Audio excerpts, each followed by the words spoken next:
Mr. Chair, Caro Enzo, thank you very much. Colleagues, Excellencies, ladies and gentlemen. The ravaging impact of protracted conflicts and the lack of trust that undermines international cooperation may question the relevance of our organization. Nonetheless, the raison d'etre of the OSCE, that of promoting significant and constructive communication in a bid to re-establish a security order based on mutual trust and shared rules, remains as valid today as it was in its inception. All things considered, Malta hopes for and encourages unison in enhancing our efforts to engage in a truly meaningful dialogue through the OSCE platform in order to prevent or resolve conflicts. I would like to express my gratitude to the Italian chairmanship for gathering us for this 25th Ministerial Council to review the work carried out this year and for its endeavours in steering the OSCE agenda successfully. In particular, Malta appreciates Italy's initiative in proposing a declaration that revitalises our OSCE commitments to the Mediterranean.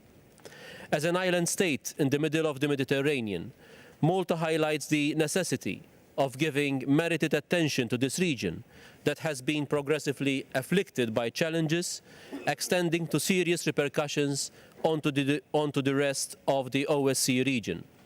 To this end, every effort invested by the OSCE in carrying out its mandate on the Mediterranean and the relentless work of the Mediterranean partners for cooperation deserve recognition. Malta also applauds the contribution of the Slovak chair of the Mediterranean Contact Group in expanding relevant discussions such as energy security for economic growth and cooperation and water management. The decision of the Mediterranean Contact Group to address at the Mediterranean Conference in Malaga last October energy security in exploring opportunities that provide further cooperation was well received. We should, to a permissible extent, depart from simply discussing the challenges and go ahead to offer similar positive options that encourage unity and compromise. Towards this end, Malta looks forward to the next year's 25th anniversary of the Mediterranean Contact Group as a timely opportunity to discuss and reinvigorate the Mediterranean partnership. Malta has since 1975 been urging for the Mediterranean dimension to form an integral part of the OSCE agenda. Tied to this, in the last few years, Malta has been proposing the appointment of a special representative for the Mediterranean as an opportunity for the OSCE to help build a more positive attitude towards the Mediterranean. The role of this special representative would not overlap the work of the Mediterranean Contact Group, but would rather coordinate and complement it with a positive agenda.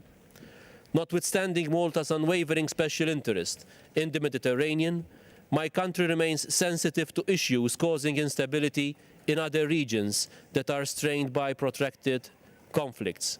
It is very regretful, for instance, that we are witnessing an increase in tensions in the crisis in and around Ukraine. All sides are urged to act responsibly and to proactively engage in efforts to de-escalate the situation. Allow me now to say a few words on Malta's incessant commitment to upholding a value that the OSCE holds dear: freedom of expression and free media. Throughout the past 5 years, Malta has begun making significant strides towards strengthening the freedom enjoyed by the media and by journalists. This stems from the country's firm belief that the right to freedom of expression is the basis of all media activity, and that journalism and the media represent one of the main pillars of the democratic system. In this context, following previous amendments to the criminal code that widened the freedom of artistic expression, my has updated and rewritten the national law on libel and slander. This led to the enactment of the Media and Defamation Act last May.